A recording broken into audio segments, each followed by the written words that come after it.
Hello, all. Good afternoon. Just want to thank everyone for joining us today. My name is Chris Minjerink. I'm a director here at DWD Technology Group, located in the Midwest, Indiana, to be specific.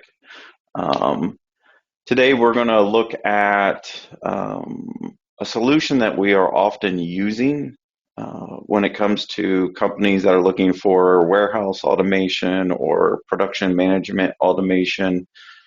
Our consultants in the group um, for many of years have looked for answers and how to smooth things out and capture information and performance on pickers and how do we process the shipments quicker and all those things. So that the team at DWD, I mean, for over 20 years, have worked with manufacturing, distribution, and are always looking for ways to improve our clients' um, processes, right? So, one of the big things I do day in and day out is work with our clients going on site. Some of you in the meeting I know, and you joke that, you email me and there I am on site again. And that's what I spend my time doing is really going around and helping clients with these things. And a big part of that is partnering and working with a company to really have some great solutions in our clients that really have helped them out. So today we have Brian from ScanForce. He's here to present everything around warehouse automation, production management, and its automations that ScanForce brings to the table. And they're all tools that the group at DWD use day in and day out to help clients. So with that, Brian, I believe you're here with me. Yes, absolutely. All right. Why don't you go ahead and kick her off? All right, good deal. Thanks for the intro, Chris. So, hello everyone again. Brian Berry here at ScanForce. I am your liaison for everything in the ScanForce universe. We're going to talk about all the different product offerings today, just to give you at least a high-level overview, so you have some familiarity.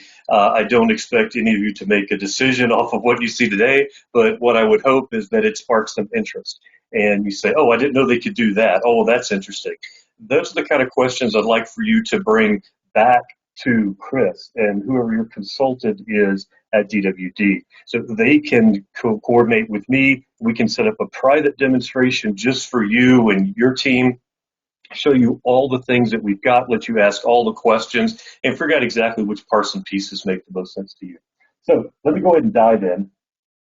First of all, what is ScanForce? Well, we are an extension of what Sage does from an inventory perspective. So any of the things in Sage that touch inventory, we tend to extend those functions out into the warehouse with mobile barcode scanning capable devices, and then send information back into Sage. And we have a lot of validation that happens along the way.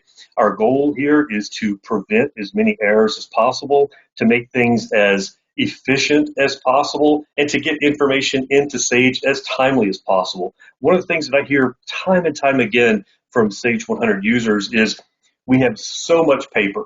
We just have paper coming out of our ears. There's paper going back and forth, and pieces of paper to get lost, and the warehouse fills out paper, and then it gets shuffled to the office, and sometimes it's the next day before we get things processed.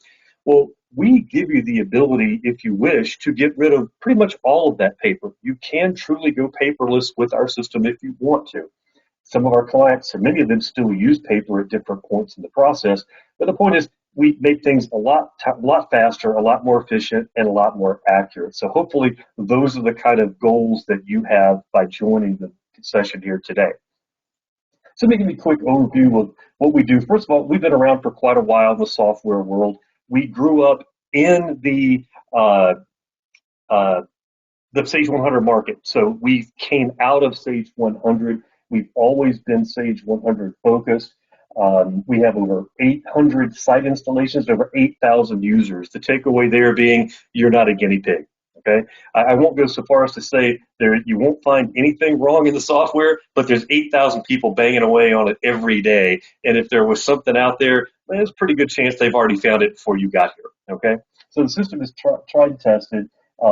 It's very stable, and we were actually the first people to provide a connected or disconnected user experience within this mobile Sage 100 world. What that means is, in fact, I'll give you a perfect example. Just yesterday, I had a client that I had done a demo for send me an email that says, my users will sometimes go out in the yard to do a receiving step. If they have trucks backed up, they'll go out there and scan things on the trucks.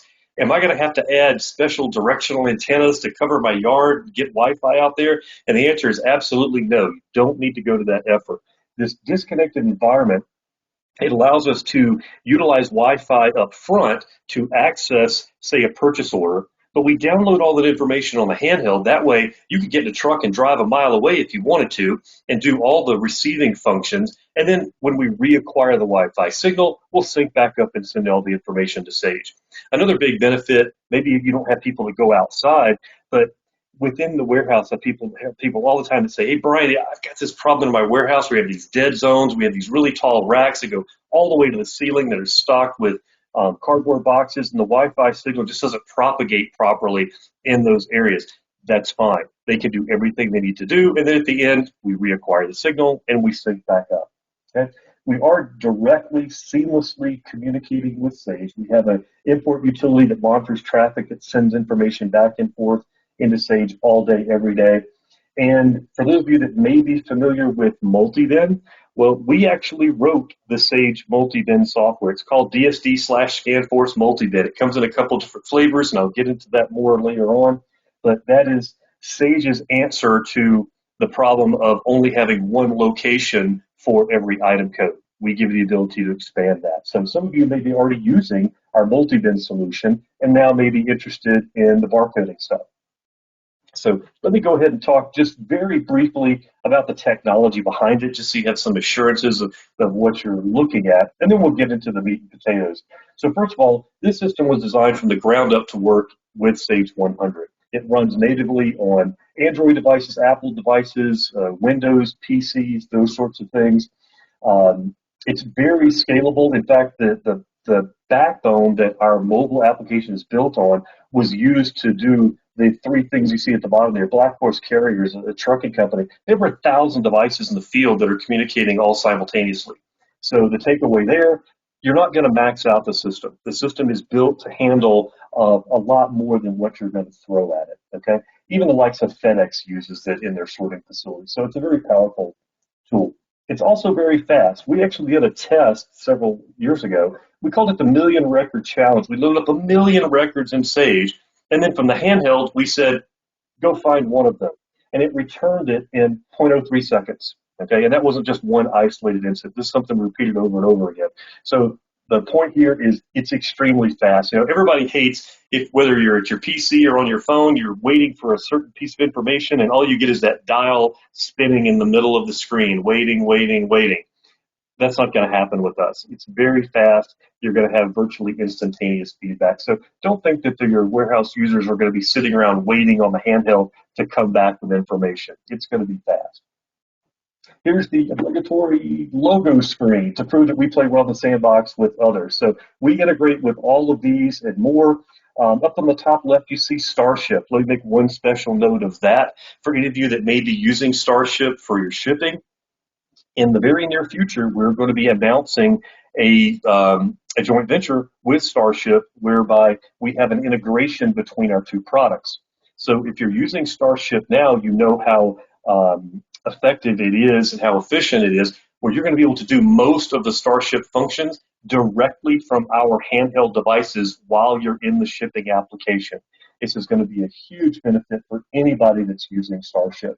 And that's coming, it's in the sort of testing environment right now. That was code is written. We're just kind of in the 11th hour of doing the testing and getting everything signed off, and then we'll be announcing it formally. So why would anybody want to use barcodes? Because your business has been around for a while, you're successful. Why are we going to add more stuff to it? Well, our goal is to eliminate as many errors as we can before they have a chance to creep into Sage. You know, if you write things down on paper, then you have that time lag and the paper goes to the office and someone sits down and keys it all in. You are doing that the interpreting of the chicken scratch. Is that a 4 or is that a 9? And all of a sudden your inventory is off by 5 before you have your second cup of coffee in the morning. So we try to eliminate those by using technology to know what's expected so that when the warehouse workers actually put information into the handhelds, we can validate that and we can say, no, you've scanned the wrong item. No, that's an inappropriate quantity. So we're going to stop a lot of the errors before they ever have a chance to creep back into Sage. So again, accuracy, efficiency, timeliness, these are things that we're looking to do with everything we do. I'm not going to bother reading all the screens to you. The recording will be made available to you. You can certainly watch this at your leisure. But the bottom line here is by adding barcoding to your operation, it can save you time and money. Now, at a glance, high-level overview, what do we do? Two different things. One is warehouse management, or WMS as it's called, and we do all the shipping, receiving, basically any of the inventory transactions like transfers, issues, receipts, physical counts, inventory inquiries on the fly out in the warehouse without having to go back to a computer. We just make things so much more efficient by putting the data in the hands of the workers. Okay? Now, we're going to drill down and look in all of these in a lot more detail. But I'd be remiss if I didn't mention mobile sales. Now, this is a completely separate piece of software from our warehousing piece. But we also have this mobile sales component. And you can tell by the screenshot there at the bottom right, the way that it's laid out. It's designed to be run on a tablet. So think iPad. Imagine allowing your sales force that goes out and sits across the desk of your client to have instant access to everything in Sage. All the customers' order information, invoice information, up to the second stocking level information. It's putting a lot of power in their hands. You've invested a lot of money and time and energy into Sage. What mobile sales allows you to do is extend that information out to your salespeople wherever they go. It also works really well in a counter sales environment. So if you have an area of your warehouse where customers will walk up and place orders, this will allow your users to place orders in Sage, pull stock, and even email invoices out right from a tablet while they're standing there talking to the user instead of having to go back and forth to a PC. So if mobile sales is of interest, please contact Chris or one of the other folks there at DVD, and we can set up a personal demo for you. But I'm going to move on, and let's talk a little bit more about the warehousing stuff that you came to hear about today. So in terms of who uses it, any distribution company would make benefit of it, but we also have manufacturing as well. So really, anything that you're doing in the Sage 100 world that has to do with inventory, we can certainly make it more efficient. And then the mobile sales, we talked about fields reps, we talked about counter sales, but trade shows are another great thing. Trade shows are really starting to come back. People are going out. If you want to be able to take orders on the show floor, you can do that through here. Some of you may have consignment inventory that you have at a customer site. Well, you can allow them to access mobile sales and actually enter sales orders and update orders on the fly. Now, let's drill down into the WMS itself. It comes in 3 different editions or versions: Fundamentals, Advanced, and Premium. And you can see the pricing up there. Don't get too excited about the price tag because this is for the software component itself, there's the base core WMS. This does not include the implementation or the number of users or the number of scanners or printers you may need, but this just gives you a flavor of what we're talking about price-wise. Okay? Now, on the far left, Fundamentals. This is our base entry-level product, but it has everything that you need to run any given warehouse. The ability to receive against POs, ship against sales orders, do physical counts, transfers, issues, receipts, the inquiries I mentioned before. The list goes on and on. All these things are built into our base fundamental package. So you can run pretty much any warehouse with our fundamentals package. Now, the reason someone might move to advanced, maybe they have a large number of users or very complex packing process. Well, with advanced, we add some bells and whistles and some increased functionality over what's included in fundamentals already that allows people to be a little more efficient based on their environment. And then if you want to add multi-bin, so if you want the visibility of seeing items exist in more than one location in your warehouse, that's when we move from advanced to premium, okay? And you'll see down here that the multi-bin advanced is included for free, okay? So while we're on the subject of multi-bin, let's drill down a little bit deeper into that. So speaking of drilling down, if you were looking in Sage at an inventory inquiry screen, if you have multi-bin, you could double click on the warehouse and you would open up this view. And you can see this one. This is one item code, 6655, which is a printer stand, just one of the sample items out of Sage's inventory. And now I can see all the bin locations in my warehouse where this item exists. Okay? For many of you, you may have a situation where, Tom, Dick, or Harry in the warehouse, they know where everything is. But heaven forbid that they come down with COVID and they're out for 2 weeks, because then nobody's going to know where anything is. Okay? With multi-bin, everybody can know because Sage knows. Sage will be able to tell you that in every location exactly what quantity we have. Even things like I have a dozen of these sitting in a staging location on the shipping dock ready to go out. You could also show here an overstock location. If you had, full pallets of something on a high shelf or in a lay down area in the back of the warehouse, you could have you would show here as an overstock location. And with the multi-bin advanced, we allow you to do things like replenishments, this restocking of depleted bins. So you could run a report that says, maybe B1A, that location is running low. So it would say, go to the overstock bin and get X amount based on mins and max quantities that we set up ahead of time, and it would tell us to go and replenish that. Okay, it just takes a lot of the guesswork out of things and standardizes a lot of that operation. But one of the really big things that multi-bin allows you to do is this auto allocations that you see here. What we do during the implementation process, I promise we won't hand you a manual and say, go figure this out. This is all something that we hold your hand through during the implementation process, is we set up business rules behind the scenes that govern how we allocate inventory. Maybe across all of these bins, we want to say, what's the oldest inventory? Well, maybe it's in C1A. There's 250 there. So I want to allocate my order against the inventory that's in C1A specifically, so that when the user on the handheld goes to pick this order, it's going to tell them, go to C1A and get 200 of these units. We can get that specific, okay?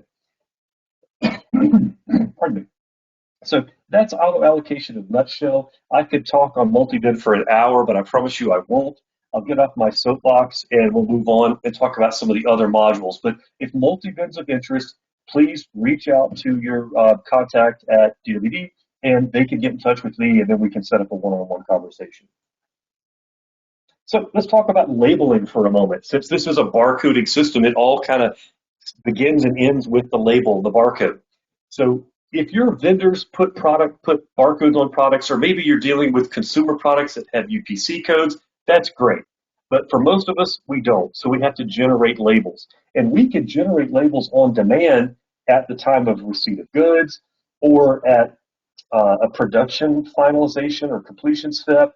There's a lot of different places in the system where the screen can automatically pop up and say, would you like to print a label for this? Like when you're receiving or making something new in bill of materials or production management. Okay? And we can design the labels with you, teach you how to do this, and then you can design as many as you want, and they can look like anything. We can even get as fancy as having it print out directly on the worker's belt. So imagine I'm receiving a PO, and instantly the label spits out on my belt. I don't have to get up and walk away to a printer that's stationary and then come back. It's the ultimate inefficiency, okay? And we can get really fancy down here with the 2D barcodes, okay? Now, you've probably seen 2D barcodes when you go to a restaurant, scan it with your phone, pull up a menu. Everybody hates that because you have to scroll forever to find what you want. But we love it in the warehouse because we can encode so much information. As the story goes, we can encode the entire Gettysburg Address and the size of a postage stamp using 2D barcodes. So we can certainly hold your item code, your lot numbers, your serial numbers. If it's a case, we put quantities in there. We put expiration dates. Anything that's important to that product, we can encode it there. Now, here's the cool thing. Every time you touch that item downstream, we can scan that 2D barcode, and guess what it's going to do for you? It's going to automatically populate the item code field and the lot number or the serial number field, the quantity, the expiration. It's going to populate all those fields. If you want to talk about efficiency, that's as good as it gets. And accuracy, I always say the barcode never lies. You scan the barcode, you get exactly what's encoded there. There's absolutely no chance for human error there in typing in the wrong thing or reading the wrong thing off. Okay? So 2D barcodes are a big friend of ours. We use them quite a lot. So let's move on and talk about more modules, specifically manufacturing. So for those of you that go a little bit beyond distribution and you're actually producing products, if you're using one of the modules from production in Sage, like bill of materials or production management, we have a corresponding module on our handheld that dovetails directly into there and shares information. And I took a screenshot here to show you. This is bill of materials, and these are all work tickets. Okay, so for bill of materials, we give you two different options. Some of you may be doing prompting for components. That's this production by component option here. What that means is when you're doing the bill of materials, you're going to go and specify, I'm using 2 of these and 3 of these and 4 of those. You're gathering the exact component raw materials that you're going to use in production. And then you do the completion, you tell the system how many you completed, we send it back to Sage for you. Okay.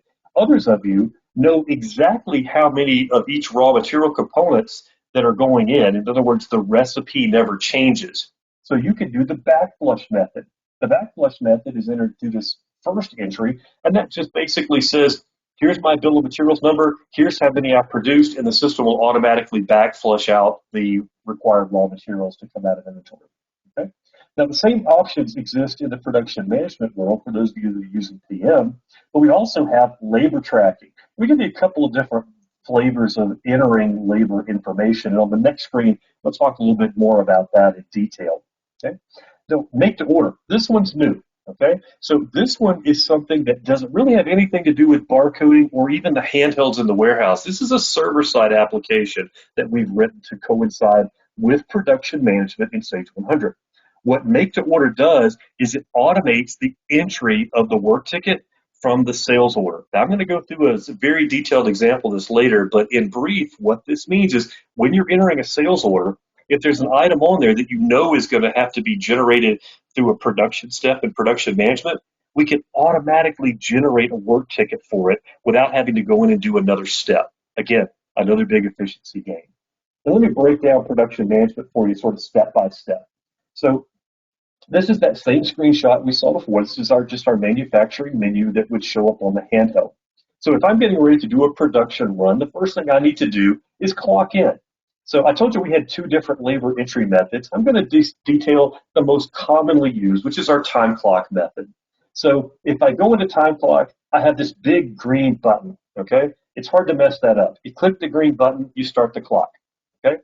The next thing you're going to want to do is a material issue. So you're going to go in to that work ticket, and it takes you to this material issue screen. This is the recipe. These are all the raw material components that are going to feed into that production run. And in this case, I can see I've got 3 items that feed into this step of this work ticket, and each one requires 5. So if I click on one of these, it will actually tell me where in the warehouse to go to find it, which location. And this works very well in a multi-bin environment as well. In a multi-bin environment, it might tell you where the primary location for an item is, but if you get there and for some reason you can't access that inventory, maybe a forklift broke down right in front of that bin, you can't get there. Well, you can always hit another button and it will tell you where other inventory is of that same item in the multi-bin world. So it can allow you to move around. A lot of flexibility.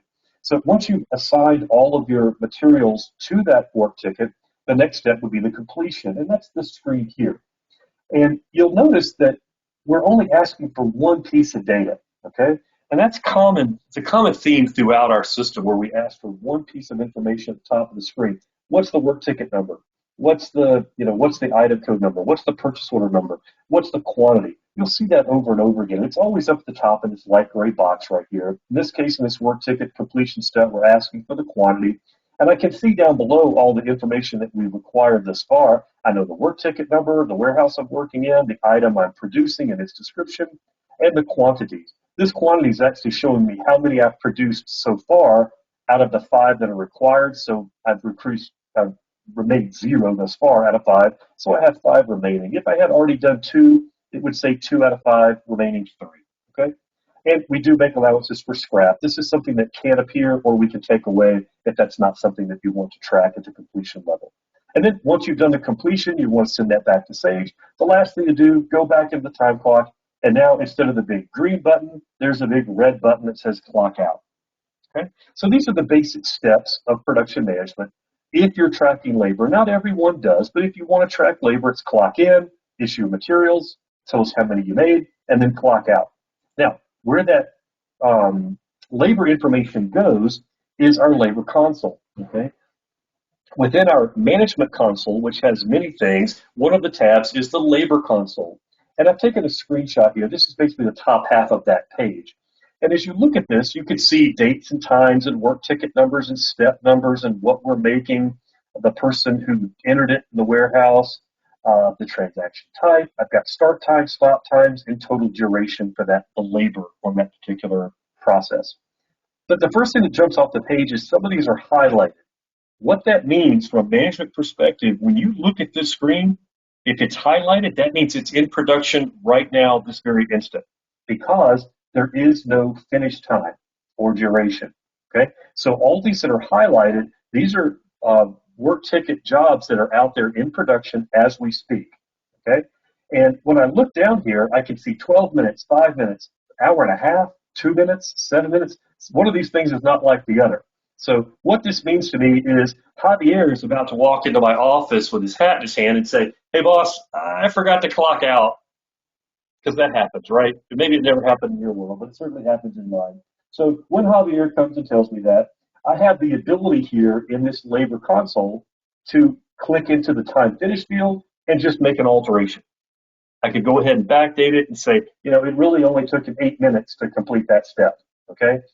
And then and only then I can select it here and submit it. That's when it goes and updates the work ticket in Sage.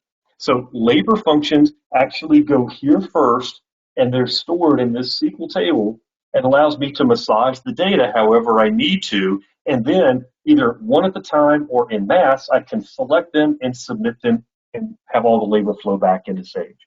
Okay? And I can show you this in a lot more detail in the one-on-one demo. Okay, so that's production management and the labor tracking side of things. But let's loop back around and talk more about that make to order that we spoke of just a moment ago. So remember I said make to order was a server-side application that allowed you to automate the generation of the work ticket at the time of sales order entry. So let's see what that looks like. In order to make it work, we have to do a little bit of background work in the setup. So first of all, this is an item maintenance field. We're going to give you a new procurement method called make to order here.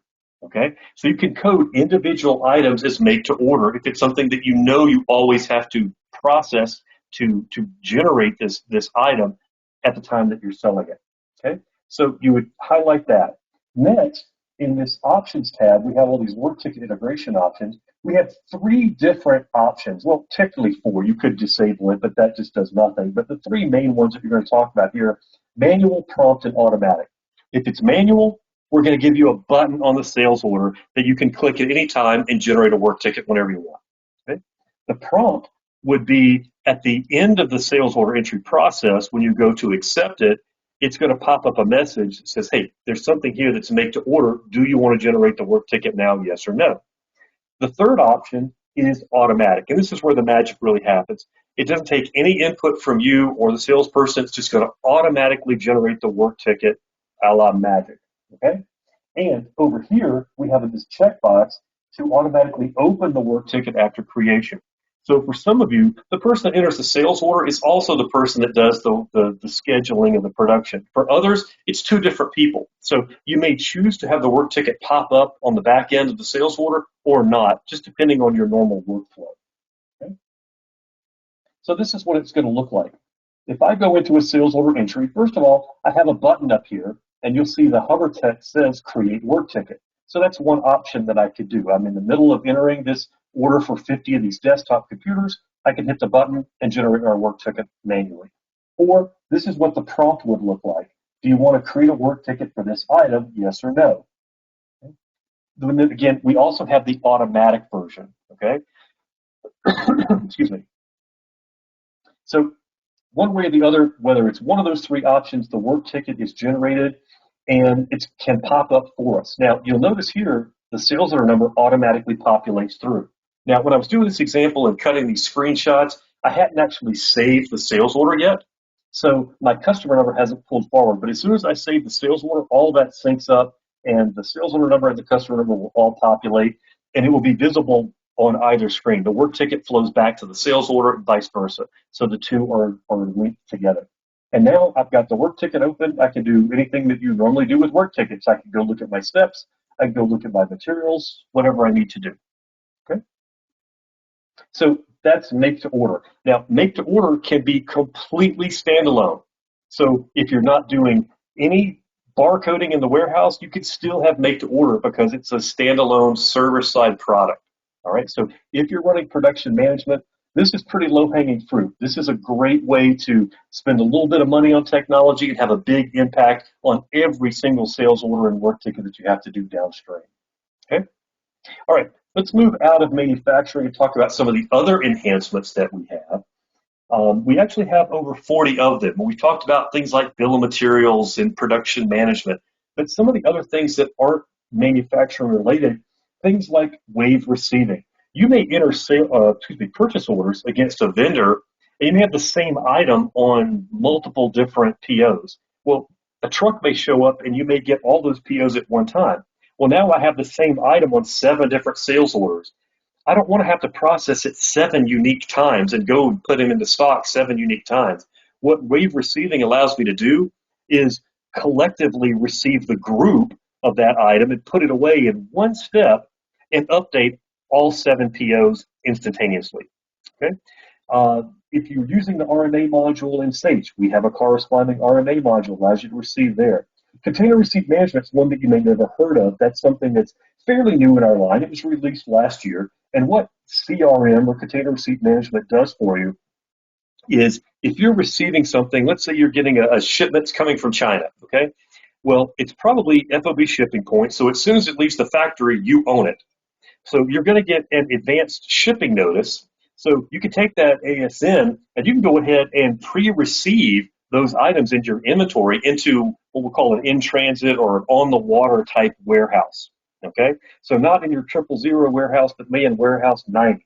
So it's in your Sage inventory. You can see it. You have visibility of it. Okay, but it's not available for sale or production because it's still on the water. So then, when the container actually hits your dock, when you start pulling boxes and pallets out, what you're doing is you're simply validating that what's in the box is what was on the ASN, and then behind the scenes, we conduct a transfer for you that's totally transparent to the user. We just do it automatically, and it moves everything from the in-transit warehouse into your production warehouse for you automatically. Okay, so that's called container receipt management, and it's become very important for a lot of people with a lot of the supply chain issues that are going on. They want to keep up with everything that's on the water. So in shipping, we can do some very similar things like weight picking. If I'm shipping to a customer and they've got 7 sales orders with me and I'm trying to build a load for them, I can group them on a wave, and now I can go and I can pick everything simultaneously and load that truck all at one time for that one customer. Or maybe the UPS driver shows up at 4:30 every day, and you've got 10 orders that have to go out UPS. You can put all 10 of those on a wave, assign it to one person, and say it's your responsibility to make sure that the UPS orders are on the dock by 4:30. And it's on their wave. They go in the handheld, and they can say it's Brian's wave, UPS wave for today, and I go in there and I know exactly all the orders I have to pick. Okay? Transfer request. If you have multiple sites, this is a godsend. It allows you to automate how we send the material back and forth and how we handle the transfer. So transfer request, big bonus for anybody that's got multiple sites. The pick to pallet. You ever been to the grocery store? You buy canned goods, you buy bread. Which one do you want to put on the bottom of the bag? Okay. Pick to pallet works much the same way. It will tell people the order in which the pallet needs to be built. Big, bulky things on the bottom, lighter things on the top, sort of thing.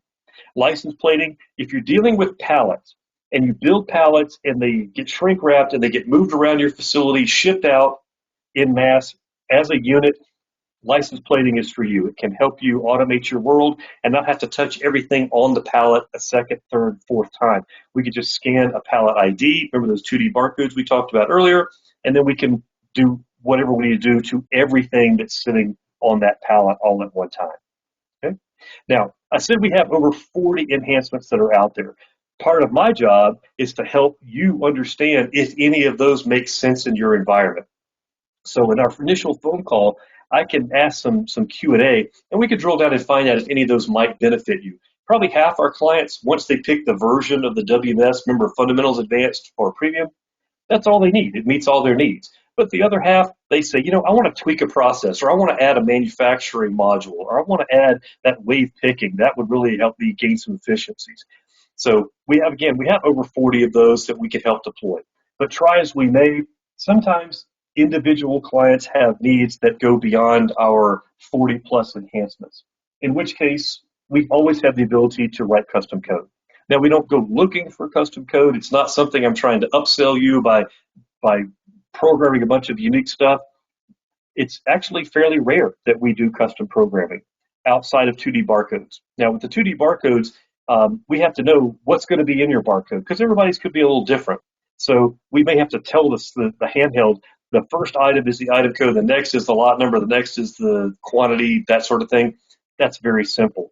But if you have some more complex needs, we always have the ability to write custom code and put that out there to handle whatever problem comes up. So we've talked about a lot of the different aspects of our system. You may have very complex problems. We have very complex solutions for them. But when it gets to the handheld in front of the user, the screens are very simple. Okay? This user is doing a put away function. In other words, they may have received something and now they're going back into the racks to put it away. And it's saying that you need to put 10 of these units away, item code 6655, from the receiving dock. And it's even telling them the primary location. Now, this is a multi-bin environment screen that I've done a screenshot for here, but you can see to the extent that we're going, directing them to put it away in one specific spot. If they get there and that's full, they can even hit this little flashlight icon, and it will tell them all the locations in the warehouse where this particular item 6655 lives, so they may be able to go put it in another location where the item already exists. Okay, so we designed the system, all the screens, to flow through the normal work process, just like we did with production management. Clock in, align all the inventory that we need as raw materials. What's the completion quantity? And then clock out. Everything in the handheld flows through the normal workflow that you would expect. The screens are very intuitive. We don't want the users to have to guess what they need to be doing. We talked about the million record challenge at a 0.03 second returns. It's very fast. Our screens are very simple. We don't clutter them up. And as I mentioned before, the light gray box at the top, we're typically going to ask you for one piece of information at a time. Really, the only exceptions are if you're dealing with lots or serials where you may have to identify a lot number and the quantity or a specific serial number. So most of the time, it's just one piece of information per screen. We try to keep it really, really simple. The reason is we want your users to see the system, go through training, learn it very easily, adopt it, and hit the ground running. I've always said that if you learn how to do receiving in our application, you could probably pick it up and just do shipping without a whole lot of extra training. Now, we're going to give you that training to make sure, but the screens are very similar. It's all very repetitive. The screen layouts look very much the same. Bottom line, it's very easy to adopt, very easy to learn. Okay. All right, with that, I will now open things up to see if we have any questions. So have any questions come in while I've been on my soapbox? Thank you, Brian. So I do have a question.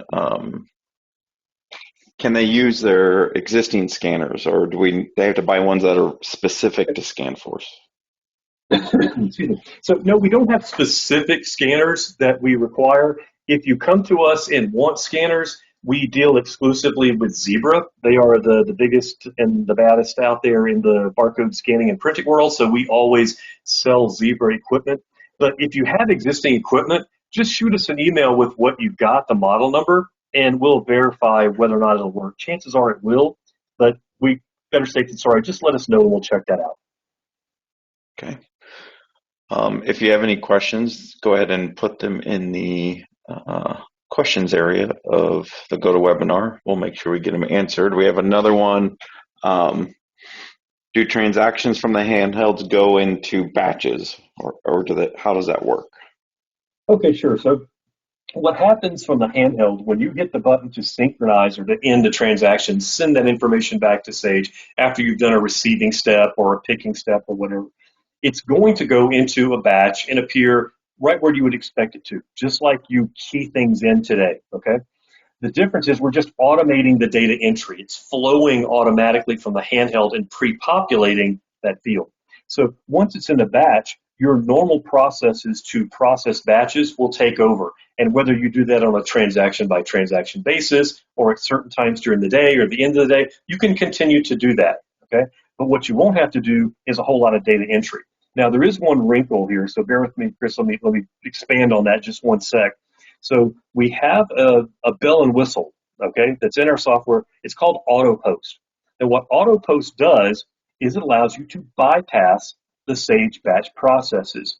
So when you send information from the handheld, it goes into a batch, we automatically backflush it, and it's live in inventory. So if I'm doing a receiving step, I hit the button, that inventory is virtually instantaneously live in my inventory, available for sale, to see by the salespeople, available for production, whatever I need. Okay. A lot of times there's that time lag. Something's on the floor, we need it for production, but it hasn't been entered into Sage yet. So what do? Well, we can automate that and make it instantaneous. Some of our clients say, I love it. That's exactly what I want. I hate all the admin steps I have to do and the batch processes. This gets me closer to real time.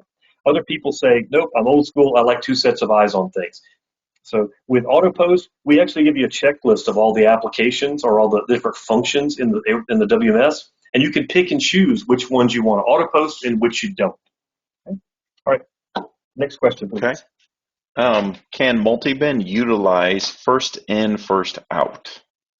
Yes, absolutely. So the business rules that I mentioned, we have numerous of them. And so we can say, go to the oldest inventory first. Okay.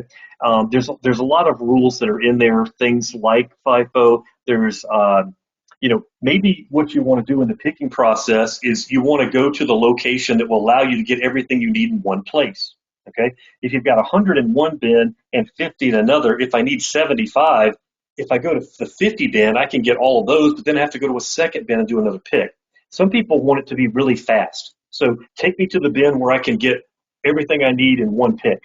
Other people say, no, take me to the smaller bin and let me wipe out those quantities first so that I don't have 3 and 4 and 5 locations for every item. So we allow you to pick and choose which of these rules make most sense for you. And we use sort of a best practice approach. So when you go through the implementation process, our team will say, well, in this environment, if you do it this way, these are the pluses and minuses, and help you make those decisions and help you set it up. So it's a long answer to say, yes, we can do first in, first out. Okay, so with that, there's been a lot of multi-bin this, multi-bin that. Do you have to use multi-bin with scanning, or can you do scanning without multi-bin, vice versa? Yes, so the fundamentals version and the advanced version of our WMS do not have multi-bin by default, okay? The premium version does, all right? Now, just to confuse things, we actually, if you're familiar with the DSD/ScanForce multi-bin, okay, there's two flavors. There's a basic and there's an advanced. The basic is a free download from Sage. So you can contact your DWD rep and say, I want to look at this multi-bin advanced that Brian talked about. It's a free download, okay? So that's our software. It will allow you the visibility to see things in more than one place, but it doesn't have all the allocations and replenishments and those sorts of things, okay? So all the business rules that we talked about, those things are included in the advanced version of multi-bin, all right? So you can use either either of them with Sage and no scanning. Or you can use the sort of mix and match. You can use one of our WMS packages with multi-bin. So it's really very, very flexible. Okay. The other thing you mentioned was the make to order. Does that need to be combined with barcoding as well, or is that something that can stand on its own? Make to order can be completely standalone. If you don't want to do any barcoded inventory control, you could just buy the make to order piece and install that on the server side so you can automatically generate those work tickets from sales orders. Okay? Or you can pair it with our standalone production management, which allows you to do the material issues and completions and labor. Or you can combine it with production management and our full warehouse management inventory control suite. Okay, and we actually have the pricing tiered. So if you buy it standalone, it's price one. If you pair it with production management, it's price two. And if you pair it with production management and WMS, it's price three. So you get a price break if you have more components of software out there. Okay. If anyone has any questions, please feel free to put them in the question box there. One of the other questions here was related to reporting or analytics. Can you speak to what ScanForce provides and allows individuals to access about the data when it comes to performance and things like that? We do have, that's actually one of the differences between fundamentals and advanced. The fundamentals is more the basic bare bones inventory control in the warehouse. But once we move to advanced, we do allow you to access the management console and more reporting tools. And then, of course, that flows forward into the premium version as well. So and with the premium version, there's a lot more reporting tools, especially regarding the movement of inventory and how we handle replenishment and things of that nature. So in fundamentals, no. In advanced, yes. In premium, even more so. And I'll speak from experience. The good thing is that our group, at least, and I'm sure other ones out there, but we also understand the data that collected on the scanners and how to access it. So we can provide a lot. We have provided clients with information about their pickers and their performance and automated reports out of that data to give management idea of how efficient employees are, different things. So it's great data to capture and provide out. And also, to expand on that, the management console, in addition to that labor tab that we saw, where we saw all the start stop times, we have a transaction tab that records every transaction that moves from the handheld back to Sage. Right. And it stays there. And it's a great reporting tool because, for instance, if you say, looks like we're missing some of our inventory in 6655, the product that we were looking at before. You can go to the management console and say, show me 6655, and it'll show you every transaction that impacted that specific item. Okay? You can see dates, times, who did it, what was the transaction, was receiving, shipping, production, anything like that. So it's a great reporting tool that's live and totally on the fly. You can adjust it. Absolutely. Okay, that looks like all the questions. Just to let everyone know, this was recorded and we will send an email with the link. So if you want to share it with anyone else or anyone one within your company, please feel free to do so.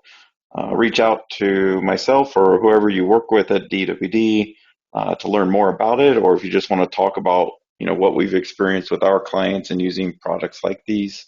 And as Brian mentioned, once we kind of that initial little phone call, while that will pull Brian in and really sit down and go through the advantages of having a system like this. So again, thank you, Brian, for taking time today and providing everyone this information. Absolutely. Thanks for the opportunity. All right. Thank you, everyone, and have a great day.